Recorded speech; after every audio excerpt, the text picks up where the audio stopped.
बिस्मिल्लाहिर्रहमानिर्रहीम।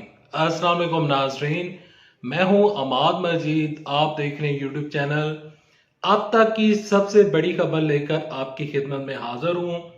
ईद के बाद डॉन की वापसी। ये डॉन कौन है, कौन वापस पाकिस्तान आने लगा है? चार बड़ी गिरफ्तारियां होने जा रही हैं। कौन कौन गिरफ्तार होने जा रहा है? हुकूमत सख्त एक्शन लेने जा रही है। किसके लिए मुश्किल खड़ी होने जा रही हैं? न सिर्फ हुकूमती अरकान के लिए भी मुश्किल होंगी, बल्कि तहरीक इंसाफ के लिए भी उनकी मुश्किल में इजाफा होगा। बल्कि मीडिया के कुछ लोगों की मुश्किल बढ़ चुकी हैं और आने वाले दिनों में कुछ नए नामों के ऊपर भी गौर किया जा रहा है। कुछ यहाँ पर मुतालबात किए जा रहे हैं हुकूमती लोगों की जानब से। और कुछ सोशल मीडिया की मैं पोस्टर पढ़ रहा था, उन लोगों का मुतालबा क्या है। अहमद मीर के बारे में अहम तरीन खबर लेकर आपकी खिदमत में हाजिर हूँ। ये तमाम तर बड़ी खबरें आगे चलकर आप साथ वीडियो में शेयर करूंगा, लेकिन खबरों की तरफ चलने से पहले, आगे बढ़ने से पहले रिक्वेस्ट करूंगा कि इस वीडियो को लाइक कीजिएगा, चैनल सब्सक्राइब कीजिएगा, साथ ग्रुप कैशवर्ड दबाइएगा ताकि जो आने वाले वीडियोस हैं आप उनको मिस ना कर सकें। कल एक बड़ा फैसला सामने आया और वो फैसला ये था कि वफाकी काबीना ने तकरीबन 40 लोगों के नाम ईसीएल में डाले हैं। और उन 40 लोगों में से जो दो बड़ी शख्सियात हैं जिनको पूरा पाकिस्तान जानता है, क्योंकि वो दो बड़ी शख्सियात हैं पाकिस्तान के दो बड़े एंकर। एक का नाम है इमरान रियाज साहब और दूसरे हैं समी इब्राहिम साहब। समी इब्राहिम साहब और इमरान रियाज खान के नाम ईसीएल में वफाकी काबीना ने डाल दिए हैं। एक खबर ये, इस खबर को ध्यान में रखिएगा। बाकी खबरें आगे चलकर आप साथ शेयर करता हूं। अगली खबर कुछ यूं है कि अगले महीने जो अली अमीन गंडापुर साहब जो हैं वजीर आला केपी के, अली अमीन गंडापुर साहब जो हैं उनके ऊपर एक तो नाअहली की तलवार लटक रही है, साथ में अदालत ने उनके नाकाबिले जमानत वारंट गिरफ्तारी भी जारी किए हुए हैं, जो कि 2 अप्रैल को उनको गिरफ्तार करके अदालत में पेश करने का हुक्म जारी हुआ था। तो वजीर आला केपी के ऊपर, अली अमीन गंडापुर साहब के ऊपर नाअहली की तलवार भी लटक रही है। अदालत ने उनके नाकाबिले जमानत वारंट गिरफ्तारी भी जारी किए हुए हैं। पेशावर हाई कोर्ट ने उनको रिलीफ दिया हुआ है कि उनके खिलाफ इलेक्शन कमीशन ऑफ पाकिस्तान कार्रवाई नहीं कर सकता, उनकी नाअहली नहीं हो सकती। और जब तक पेशावर हाई कोर्ट इस चीज को क्लियर नहीं करेगा, पेशावर हाई कोर्ट के आखिरी हुक्म तक अली अमीन गंडापुर साहब के खिलाफ कार्रवाई नहीं हो सकेगी। लेकिन अली अमीन गंडापुर साहब की जो गिरफ्तारी है वो अमल में लाई जा सकती है और अली अमीन गंडापुर साहब 9 मई के वाकयात में उनको गिरफ्तार किया जा सकता है। यहां पर आपके साथ आज की खबर भी शेयर करता चलूं कि सनम जावेद साहबा को दोबारा गिरफ्तार कर लिया गया है, आलिया हमजा साहबा को दोबारा गिरफ्तार कर लिया गया है। तो आने वाले दिनों में तहरीक इंसाफ के ऊपर मजीद सख्तियां बढ़ने जा रही हैं। तहरीक इंसाफ का एक और जो केस इस टाइम फंसा हुआ है, जिसके सिलसिले में तहरीक इंसाफ के वकील वो यहाँ पर मुझे किसी तरह से वो सीरियस नजर नहीं आ रहे। तहरीक इंसाफ के वकला को जब अदालतों में बुलाया जाता है तो तहरीक इंसाफ के जो वकील हैं वो गायब हो जाते हैं। कल भी एक समाअत होनी थी और लतीफ कोथा साहब ने पेश होना था और केस था अल कादर ट्रस्ट 190 मिलियन पाउंड का केस। इस केस में तहरीक इंसाफ के खिलाफ, इमरान साहब के खिलाफ फैसला आना अभी बाकी है। और इस केस से जुड़ा हुआ शख्स जो कि पाकिस्तान का डॉन समझा जाता है, जिसके बारे में ये मशहूर था कि उस शख्स के खिलाफ किसी किस्म की कोई कार्रवाई नहीं हो सकती, लेकिन अब उसके खिलाफ कार्रवाई हो रही है। उसके असासे मुंजमद हो चुके हैं और आने वाले दिनों में आपको मलक रियाज साहब पाकिस्तान वापस आते हुए नजर आ सकते हैं, क्योंकि मलक रियाज साहब पूरी जिंदगी बाहर नहीं रह सकते। उनका कारोबार यहाँ है, उनके असासे मुंजमद हो चुके हैं।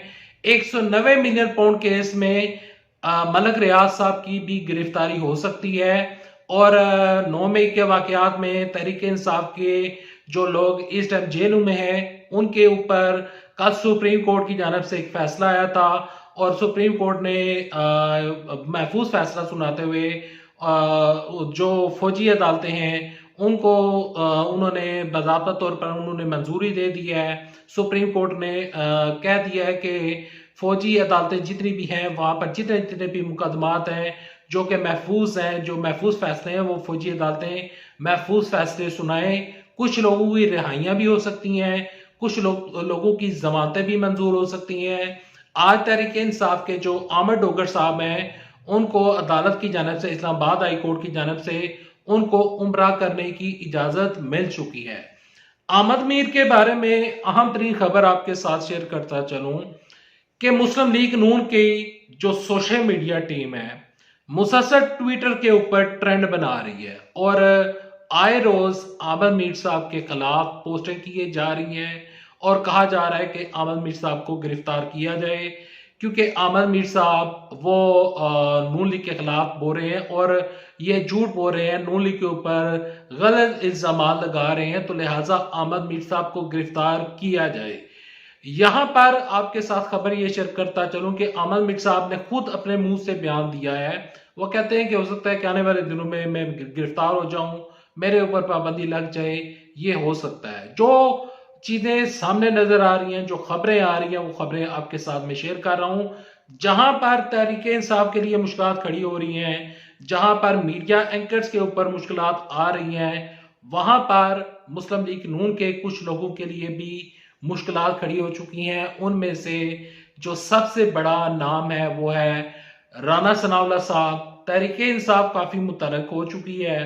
तहरीक इंसाफ की जो मिशाल यूसुफ सही साहबा हैं, बैरिस्टर गौहर अली खान साहब जो हैं, और यहाँ पर नईम हैदर पंजोता साहब ने पिंडी रावलपिंडी की जो कोर्ट है, हाई कोर्ट जो है, वो उन्होंने वहां पर दरखास्त जमा करवाई थी। इस्लामाबाद हाई कोर्ट में भी दरखास्त जमा करवाने की कोशिश की जा रही है और कहा जा रहा है कि राना सनाउल्लाह साहब ने इमरान साहब को धमकी दी थी, कहा था कि इमरान साहब का वजूद ही खत्म हो जाना चाहिए। लेकिन राना सनाउल्लाह साहब ने उस बयान की क्लैरिफिकेशन देते हुए कहा कि मैंने इमरान साहब के वजूद सियासत में खात्मे की बात की थी। मैं खुदा खास्ता कोई दूसरा मेरा कोई जहन नहीं था और ना ही मैंने इस तरह का कोई बयान दिया है। मेरे बयान को गलत रंग देने की कोशिश की जा रही है।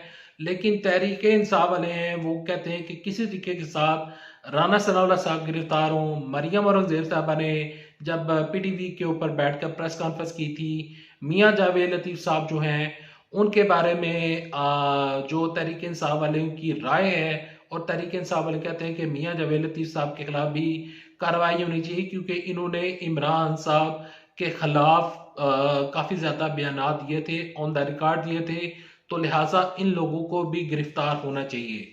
ईद के बाद मौलाना फजलुर रहमान साहब 25 अप्रैल को पूरे पाकिस्तान में जलसे करेंगे और हुकूमत के खिलाफ निकलेंगे। तहरीक इंसाफ वालों ने कहा है कि वो इमरान साहब की रिहाई के लिए मुल्क के छोटे बड़े इलाकों में जाकर वो जलसे करेंगे, सड़कों पर एहतजाज किया जाएगा, हुकूमत को प्रेशराइज करने की कोशिश की जाएगी। लेकिन जिस तरह की खबरें सामने आ रही हैं और जिस तरह की वफाकी काबीना की जानब से सख्त फैसले सामने आ रहे हैं, रियासत की जानब से जो सख्त फैसले सामने आ रहे हैं, इससे बज़ाहिर ये लगता है कि तहरीक इंसाफ के लिए आने वाले दिनों में मजीद मुश्किलात खड़ी होंगी और तहरीक इंसाफ के लिए जो उनकी ख्वाहिश है और जो वो लोग करना चाह रहे हैं कि किस तरीके के साथ शहबाज शरीफ साहब की हुकूमत गिर जाए, वो मुझे यहाँ पर कामयाब होते हुए नजर नहीं आ रहे क्योंकि तहरीक इंसाफ के ऊपर इतने ज्यादा केसेस हैं, वो केस खत्म होने में भी टाइम लग जाता है। एक केस से निकलती है तहरीक इंसाफ, दूसरे केस में वो फंस जाती है। तो इमरान साहब की मुश्किलात में कमी मुझे वाकई होते हुए नजर नहीं आ रही। ईद के बाद मजीद गिरफ्तारियां होंगी। मीडिया के हो सकता है कि समी इब्राहिम साहब को भी गिरफ्तार कर लिया जाए क्योंकि इनाम ECL में हो सकता है उनको भी गिरफ्तार कर लिया जाए।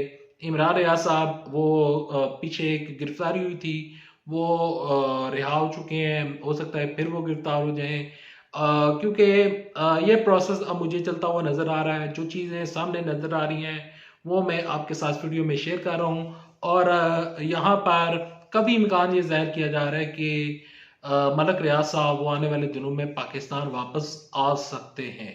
मैं लफ्ज़ चूज़ कर रहा हूँ कि आ सकते हैं, और ईद के बाद डॉन की वापसी हो सकती है। अब डॉन वापस आता है या नहीं, ये ईद के बाद पता चलेगा। जो खबरें अभी तक मेरे पास मौजूद थी और जो आज की खबरें थी वो मैंने आपके साथ शेयर की। Thanks for watching this video पसंद आ रहा है तो इस वीडियो को लाइक करें, चैनल सब्सक्राइब करें। अल्लाह हाफिज। पाकिस्तान जिंदाबाद। अफवाज पाकिस्तान जिंदाबाद। पाकिस्तान